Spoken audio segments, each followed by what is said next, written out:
Hello, everybody, and welcome to today's presentation on mental wellness for the Connecticut farming community. I'm here, my name is Tom Steen. I'm from Steen Consulting. I'm a mental health professional. I educate people in suicide prevention, postvention, and grief support.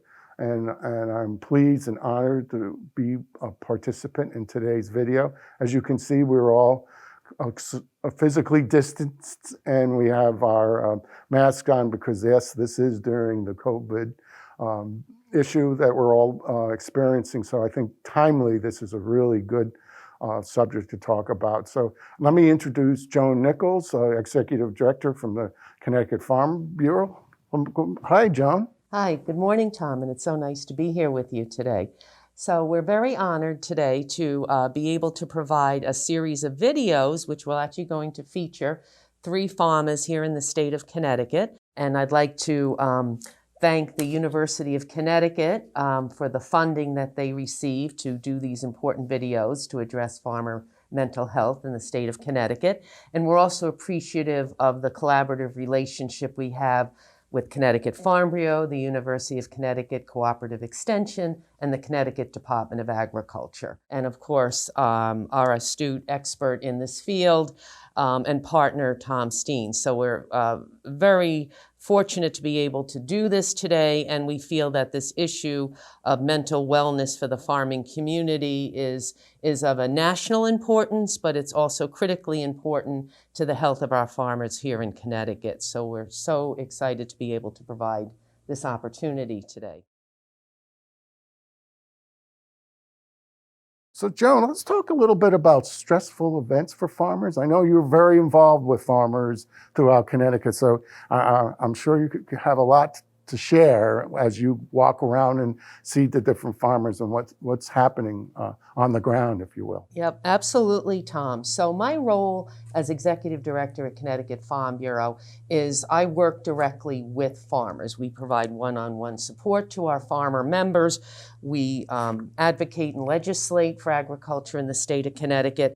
We understand that all of us, in our families, in our personal lives, in whatever occupations we're in, at certain times in our lives are going to experience stressors, some more severe than others. But farming has very unique stressors. Certainly, the loss of a farm or a ranch due to foreclosures or mortgages, the ownership of the farm, the heritage that goes along with that farm, the land, the assets, the income that has supported that family for sometimes many generations, and the potential loss of that farm for whatever reason is often very devastating to a farmer. Health crisis, especially anything that's disabling due to an injury. Weather is the bane of any farmer. Good weather is great. Bad weather is terrible. So they're dealing with crop losses, dealing with weather, machineries, breakdowns, the cost of equipment, cost to repair that equipment, keep it running. Raising livestock has its own stressors because you're not only concerned about the health of the family and who's taking care of that livestock, but you also have these 4-legged animals that you also have to keep healthy, and they're part of how you earn your income on the farm. So that can have its own unique stressors. Older farmers nationally report higher levels of stress, and that I think comes with the fact that farming is physically demanding, and as they get older, they can't always do what they used to be able to do. Sometimes they have to relinquish some of those responsibilities to other family members, and that loss of the physical ability to be able to do what they used to do can be hard on all of us, but especially farming when that's how they earn their income. Also reported, interesting, more stress from women farmers than men, and oftentimes you're either you're the woman on the farm, you're also the farmer. Sometimes you're the spouse of the farmer, but you're also raising children. You know, you're sometimes a partner on the farm. Sometimes you're an unintentional partner on the farm. You sort of married into this, and you know, that could add stress to the family situation, the family dynamics, a marriage. So, and how do you juggle all of that? That could add stress as well. I would think too, and again, you're more connected to the farm, but myself as a mental health professional, I can see that there might be certain events that might really also trigger or challenge a farmer, and certain financial concerns have to be huge, and you know, and family, yes, farmer, but you know, we all have challenges with family and relationships, and certainly conversation and is so important, and listening is so important when it comes to those personal and family concerns. And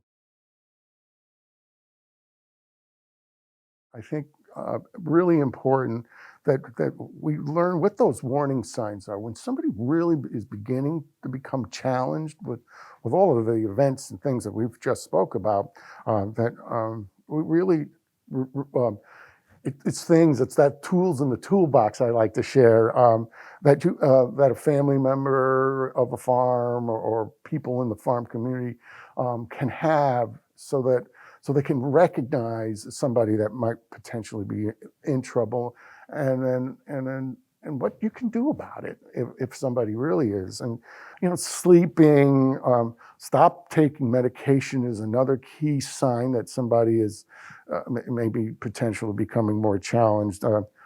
Alcohol and drug use and lethal means is really important. And you know, and you're driving a tractor. I learned how to drive a tractor. That's a scary thing. And boy, if somebody is really hurting and not right, and your gut saying that, certainly safety procedures around equipment and certainly firearms, securing firearms, making sure that limited access to somebody's concern. We talk about protective factors when we talk about folks that are potentially struggling with their mental health, and some of those protective factors is certainly so important to reach out for medical health. Your mental health is just as important as your physical health, and there are many people out there, and the stigma around, you know, having to go to a doctor for your mental health is a challenge. It's not only a challenge from our farm community, it's a challenge for everybody. And so being really positive, offering a little bit of hope to the person, and by just saying, hey, I see you're hurting. What's going on? Talk to me. And listen. And then if you're fortunate enough for that individual, whether it's the farmer or somebody that's working on the farm, says, yeah, I am struggling. This pressure is really getting to me. Offer some help.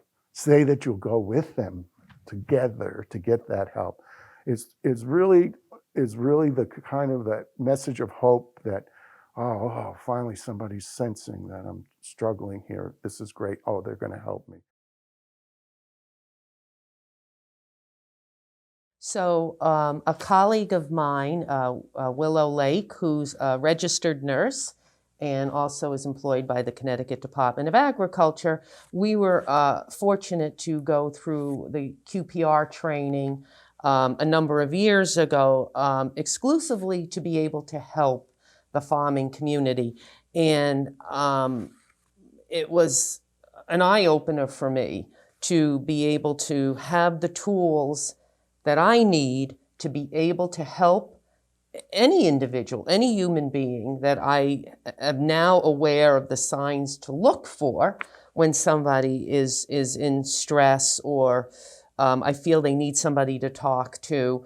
Those tools were invaluable, but also being tied into, with the farming community, those other stressors. You know, you go to a farm and you know, you look and maybe the livestock doesn't look like they're being cared for as well as they should. There's some housekeeping going on the farm that doesn't look like the way it should. You know, there's all these other signs that are unique to agriculture. But I think the most important thing the most important message out of this, and Tom, you stress it all the time, is the word hope. There is always hope. And I think that the challenge for all of us in the farming community is they're a very proud group, not always keen about talking about their feelings. And I'm going to go back to gender. You know, men don't seem to talk about their feelings as openly as women do. But I think the most important thing for all of us that are working with farmers, as well as those of us that live with farmers, the families, is that there are people to help you. And don't be afraid to ask for help. It's not a sign of weakness, it's actually a sign of strength. So I'd like to share 2 points of contact that people can call at any time. One of them is my own personal contact information. So Joan Nichols, Executive Director, Connecticut Farm Bureau, and my cell number is 860-951-2791.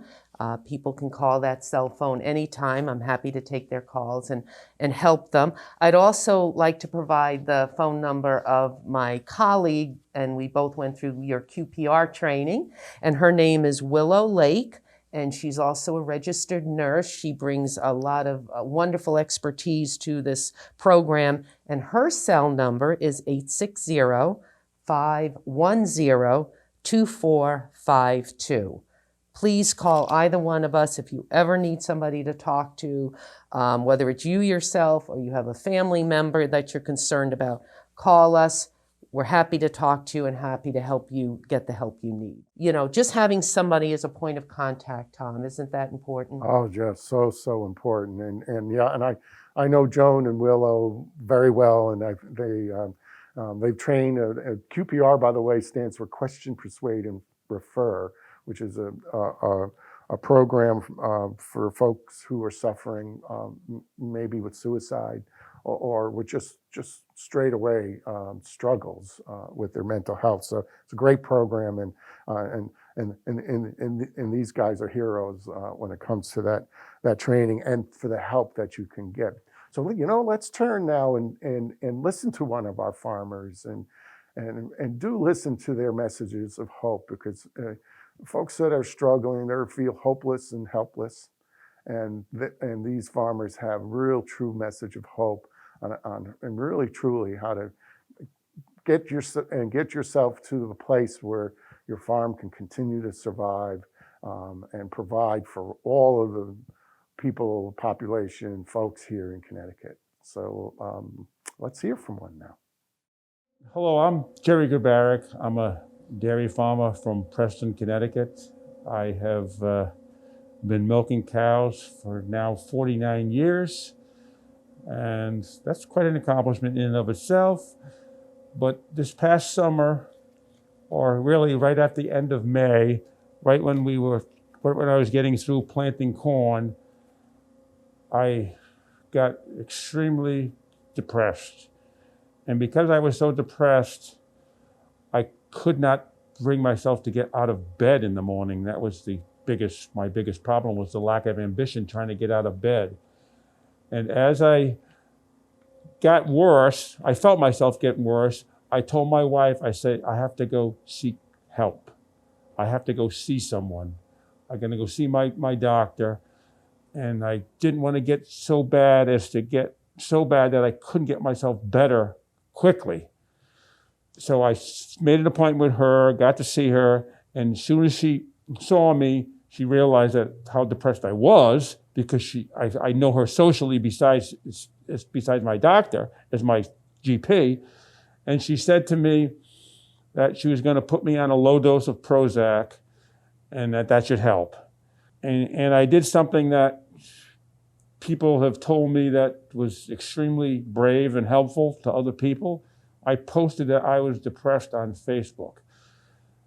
And the comments and the private messages and the kindness of people was unbelievable. It lifted my spirits. And then Joan and Willow Lake and Joan Nichols saw it. Willow was here one day, Joan was here the next day, and Joan came with 2 pieces of paper. One that said Farm Bureau had a program to help with depression, and the other was Farm Credit East had a program to help with depression. And the Farm Program East one appealed to me, being a farmer and being cheap, because that was free as long as you were a member, and I was a member. So Joan stayed for about an hour. We had a good conversation. I felt better when she left. And the first thing I did was run into my farm office, get on the phone, and call this counseling number, this toll-free number, and ended up talking to a counselor that day out in southern New York, out in south of Buffalo, New York. So it was in the other side of the state. Farm Bureau had contacted with this outfit, and then we did that. I did that, and one of the things I asked at the time was that they recommend a counselor, and then I wanted one that would accept my Medicare payment, because unfortunately I'm over 65.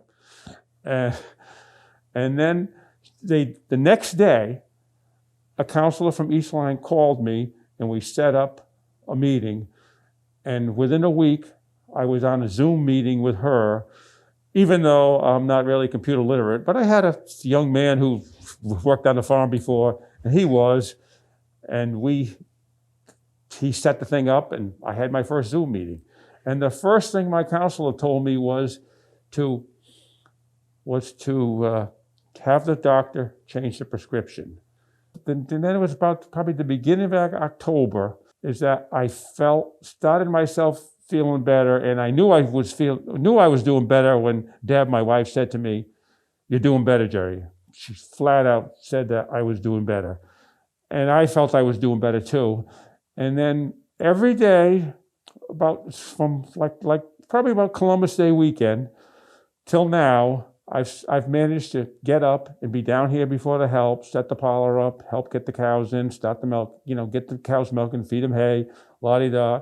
And then, so I feel myself getting better through a combination of not only just the drug, but also talking to this counselor religiously every week. And I told her, I said, I'm not going to stop talking to you at least till the summer. We're going to go on this every week schedule at least till the summer. She got me hooked on this little book that has a bunch of quotes the name of the book is The Boy, the Mole, the Fox, and the Horse. That's the name of the book. It's just an illustrated book with quotes in it. It's by a British author named Charles Mackesy. And it has the most, it's like it was written for me. The quotes in it were like written for a person who was going through depression. One of the quotes he says, the boy asked the horse, "What's the hardest thing you've ever said?" And the horse says, "Help."